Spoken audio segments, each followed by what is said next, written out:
Hello guys, good morning. Welcome back to my channel. ఎలా ఉన్నారు? బాగున్నారా? నేనైతే చాలా బాగున్నాను. మీరు కనుక మా ఛానల్ని ఫస్ట్ టైం చూసినట్లయితే మా ఛానల్ని సబ్స్క్రైబ్ చేయండి, లైక్ చేయండి, షేర్ చేయండి. ప్రీవియస్ వీడియో చూస్తే మీకు అర్థమైపోతుంది మేము షిఫ్టింగ్ అవుతున్నాము ఎక్కడికి, ఏమిటి అనేది నేను చెప్తాను. వ్లాగ్స్తో కంటిన్యూగా చూడండి, ఫస్ట్ నుంచి లాస్ట్ వరకు స్కిప్ చేయకుండా. ఇక పొద్దున్నే హమాలి వాళ్ళు అయితే వచ్చేసారండి. మార్నింగ్ 5కి వస్తామని చెప్పారు. ఎగ్జాక్ట్లీ 5కి వాళ్ళు కాల్ చేసి లేపారనమాట మమ్మల్ని కూడా. ఇక వాళ్ళు వచ్చి ఒక్కొక్క సామాన్ అయితే సర్దుతున్నారండి. ఇక్కడ ఆల్మోస్ట్ 7:30 కల్లా ప్యాకింగ్ అయితే మొత్తం అయిపోయింది. ఇక కొన్ని సామాన్లు చెప్పాను కదా ఇంటి దగ్గరే వదిలేయాల్సి వచ్చింది అని చెప్పి, ఇక ఇవన్నీ వదిలేసిన సామాన్లే అండి. Stand, inverter, computer table, TV ఇవన్నీ అక్కడే వదిలేయాల్సి వచ్చింది. ఈ బెడ్స్ కూడా అక్కడే వదిలేసాము. ఇంకా తప్పదు కదండి, ఒక్కోసారి ఏమంటారు, కష్టమైన తప్పదన్నట్టు ఒకసారి ఇంటిని అలా వీడియో తీసుకుంటున్నాము. ఈ బీర్వాణి అక్కడే వదిలేసాము. ఇంకా నేను గబగబా అన్నీ సర్దడం అయిపోయిందండి. సర్దడం అయిపోయిన తర్వాత ఇంటి దగ్గర అయితే కొంచెం దీపం పెట్టుకొని అయితే బయలుదేరాము. కరెక్ట్గా ఆ రోజు శనివారం అండి, దుర్ముహూర్తం ఉంది, రాహుకాలం ఉంది 9 నుండి. కాబట్టి ఎర్లీగా బయలుదేరాలి అని చెప్పేసి 9 లోపే, ఇక అప్పటికే 8:56 అయిపోయిందండి. ఇంకా టిఫిన్ కూడా చేయడం కుదరలేదు. మా ఆడపడుచు టిఫిన్ కూడా చేసి తీసుకొచ్చింది, కానీ అది కూడా మాకు అవ్వలేదు. ఇక పిల్లలైతే టిఫిన్ చేసేసారు, మాకైతే టిఫిన్ చేసే టైం కూడా దొరకలేదు. ఇక సామాన్లు ఎక్కించిన బండి అయితే లోడ్ అయిపోయింది. ఇంకా అది బయలుదేరుతుంది. ఇంకా వెళ్ళి కొంచెం ఎదురుగా వెళ్ళి దండం అయితే పెట్టుకుంటున్నాను. అంతే, మంచిగా జరగాలి ఆ దేవుడి దయ వల్ల. ఇక నుంచి వెళ్ళిపోతున్నాము, అంతా మంచిగా ఉండాలి, మంచిగా రీచ్ అవ్వాలని చెప్పేసి ఆ దేవునికి దండం పెట్టుకొని బండికి అయితే ఎదురెళ్ళానండి. ఇంకా బండి అయితే బయలుదేరుతుంది. ఫస్ట్ అది బయలుదేరితే దాని వెనక మేము బయలుదేరొచ్చు, ఆ 9 లోపే బయలుదేరాలి అన్నారని చెప్పేసి ఇంకా ఎంత హడావుడి అయిపోయిందంటే, ఎంత హర్రీబరీ అయిపోయిందంటే అంత హర్రీబరీ అయిపోయిందండి. అసలు నాకైతే అంటే ఇక అన్నీ ప్యాక్ అయిపోయాక ఏడుపు వచ్చేసి ఏడ్చేసాను దేవుడి దగ్గర పూజ చేసుకుంటూ. అయితే ఏంటి ఇంత కష్టపడి కట్టుకుని ఇల్లును వదిలేసి వెళ్ళాల్సి వస్తుంది ఏంటి, అది ఇంత తొందరగా వెళ్తామని అనుకోలేదు. వెళ్దాము అని అనుకున్నాము ఒక 3-4 ఇయర్స్ తర్వాత, కానీ ఇంత ఎర్లీగా వెళ్తాము అని అయితే అనుకోలేదండి. అసలు ఊహించని అదనమాట. కాకపోతే ఊహించింది అనేం కాదులేండి, అనుకుంటున్నాము, ఆలోచించుకున్నాము వెళ్ళాలా వద్దా ఎలాగా అని చెప్పేసి చాలా డిస్కషన్స్ అయితే జరిగాయండి. ఇక తప్పలేదు కాబట్టి ఈ నిర్ణయం తీసుకున్నాము.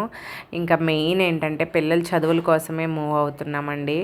ఇక వాళ్ళకంటే మనకి ఏది ముఖ్యం కాదు కదా. వాళ్ళ భవిష్యత్తు బాగుంటే మనం తల్లిదండ్రులుగా గెలిచినట్టే. కాబట్టి ఇంకా కార్ అయితే తీశారు మా వారు. కారుకి కూడా ఎదురుగా వెళ్ళేసి దండం పెట్టుకున్నాను. ఇక మా పాప అయితే చివరిగా ఒకసారి వీడియో తీస్తుంది ఇంటిని బయట నుంచి. మా ఇల్లుని చూసుకుంటే చాలా మిస్ అయిన ఫీలింగ్ వస్తుంది. లైఫ్లో ఒక అడుగు ముందుకు వేస్తున్నాం కాబట్టి ఆ దేవుని ఆశీస్సులు అయితే తప్పనిసరిగా ఉండాలి. కాబట్టి గుడికి వెళ్ళి దేవుని ఆశీస్సులు అయితే తీసుకున్నాము. స్టేట్ మారుతున్నాం కాబట్టి ప్రతి చోట చెకింగ్స్ అయితే ఉంటాయండి. ఫారెస్ట్కి సంబంధించి ఇంకా మామూలు చెకింగ్స్ అయితే ఉంటాయి. మాకు ఛత్తీస్గఢ్లో అయితే ఇంకా అవి ఎక్కువ అనమాట. ఇంకా ఆగుకుంటూ చూసుకుంటూ వస్తున్నాము. మా వెహికల్ అయితే అక్కడ ఉంది, అక్కడ చెకింగ్ కోసం ఆగింది. మా వారు వెళ్ళి దిగి చూస్తున్నారు. వాళ్ళకి అన్ని బిల్స్ చూపిస్తే మనకి మళ్ళీ రిలీజ్ చేస్తారు. అయితే వస్తు దారిలో ఆ తాడు కొంచెం లూజ్ అయ్యి మాదొక చిన్న సూట్ కేసు లాగా జారిందండి. మళ్ళీ ఇంకొక తాడు తీసుకొచ్చి మేము ఇస్తే వాళ్ళు కట్టుకుంటున్నారు. ఇలా కూడా జరుగుతుంది కాబట్టి ఎప్పుడైనా వాటి వెనక వెళ్ళడమే మంచిదండి. మేము అందుకనే మా బండికి సామాన్లు ఉన్న బండి ముందెళ్తుంటే దాని వెనకే వచ్చాము. ఇక వాళ్ళైతే తాడిని మళ్ళీ ఒకసారి లాగైతే ఎక్స్ట్రా తాళ్ళు అయితే కట్టేస్తున్నారండి. మా వారి ఫ్రెండ్ బండి అనమాట. సో మా ఇంటి బండి లాంటిదే ఇక. కాబట్టి కొంచెం చూసుకుంటూ నిదానంగా ఇలా వచ్చామన్నమాట. ఈ కారులోకి ఎక్కిన తర్వాత మా కారులో కీలో బ్యాటరీ డౌన్ అయిపోయిందండి. డౌన్ అయిపోయి మా కార్ స్టార్ట్ అవ్వలేదు. అమ్మో, కార్ స్టార్ట్ అవ్వట్లేదు ఏంటి అని ఒక నిమిషం అలా భయపడ్డాము. తర్వాత స్టార్ట్ అయిపోయింది.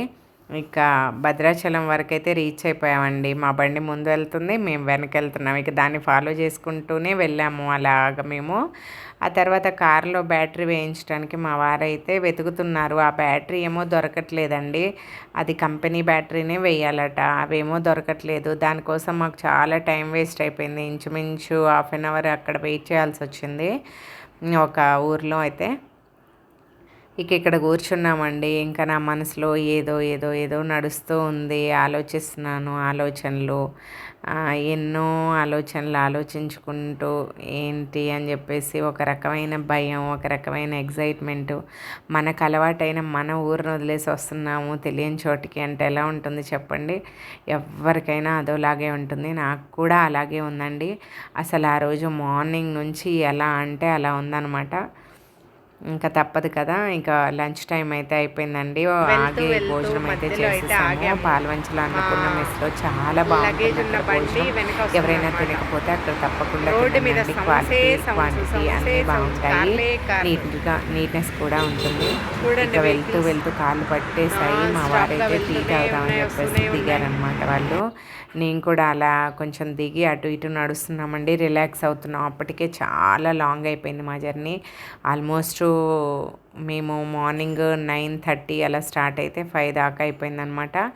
ఇక మేము రావాల్సిన చోటికి రీచ్ అయ్యేసరికి 12 అయిపోయిందండి. మాకేమో హమాలీలు దొరుకుతారో దొరకరో అని చాలా భయం వేసింది. కానీ మా లక్ అండి, ఆ టైంలో అయితే దొరికారు.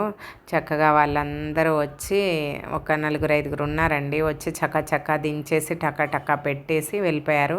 ఈలోపు మా అమ్మాయి మీకు ఇదిగోండి ఎంటీ హోమ్ టూర్ అయితే చూపించేస్తుంది. ఇప్పుడు ఎంటీ హోమ్ టూర్ చూస్తున్నారు కదా, మొత్తం సర్దుకున్న తర్వాత మంచిగా హోమ్ టూర్ తీసైతే పెడతాను. హౌస్ అయితే చాలా బాగుందండి. 2 BHK హౌస్. మంచిగా ప్లేస్ కూడా బాగుందన్నమాట. విశాలంగా ఉంది ఇల్లంతా. రూమ్స్ కూడా బాగున్నాయి. మాకు చాలా బాగా అనిపించాయి. ఇక ఇది సెలెక్ట్ చేసుకున్నాము. దీనికోసం ఎన్ని ఇల్లులు తిరిగామో, ఎంత పిచ్చోళ్ళలాగా చూసామో అండి. ఇంకా ఫస్ట్ వస్తున్నాం కదా, ఇంట్లో పెడుతున్నా అని తులసమ్మని అయితే పెట్టుకున్నాను. అమ్మవారు కదండి. ఇక అమ్మవారిని అయితే నేను ఫస్ట్ లోపల పెట్టుకున్నాను అనమాట. ఇక ఆ తర్వాత అన్ని సామాన్లు ఒకదానికి తర్వాత ఒకటి వస్తున్నాయి. మా వారేమో కింద నుంచి దింపిస్తుంటే నేను పైన ఉండి అన్నీ ఇక్కడ పెట్టండి అని చెప్పేసి పెట్టేస్తున్నాను. ఆల్మోస్ట్ ఎక్కడ ఏ రూమ్లో పెట్టించాయి ఆ రూమ్లో అయితే పెట్టించుకున్నామండి. ఆల్మోస్ట్ అప్పటికే 12:15 అలా అయిపోతుంది. కానీ చాలా టకా చేసేసారు. నలుగురు ఉండడం వల్ల మంచిగా అన్నీ అయితే సర్దేశారండి. ఇదిగోండి ఇక మొత్తం పిచ్చేసాము. ఆల్మోస్ట్ అన్నీ వచ్చేసాయి. మా వాడికంట కొంచెం ఫీల్ అవుతున్నాడు. వాడు ఆ పాత ఇంటిని మిస్ అవుతున్నాడు. మొహం అదోలా పెట్టుకొని ఏడ్చినట్టు చేశాడనమాట. సుక్మా ఇల్లే బాగుంది, మన ఇల్లే బాగుంది అక్కడ అనేసి ఫీల్ అవుతున్నాడు. ఎంతైనా వాడు ఆల్మోస్ట్ అక్కడ 7 years ఉన్నాడు కదా, ఆ ఫ్రెండ్స్కి ఆ వాతావరణానికి అలవాటు పడిపోయాడు. ఇంకా వాడు అలా అనుకోవడంలో తప్పు లేదు. ఇదిగోండి ప్రస్తుతానికైతే మా ఇల్లు పరిస్థితి ఇలా ఉందన్నమాట. ముందు వీడియోస్లో చూస్తూ ఉండండి ఏవి ఎక్కడ పెట్టుకొని సర్దుకున్నానని. Thank you for watching.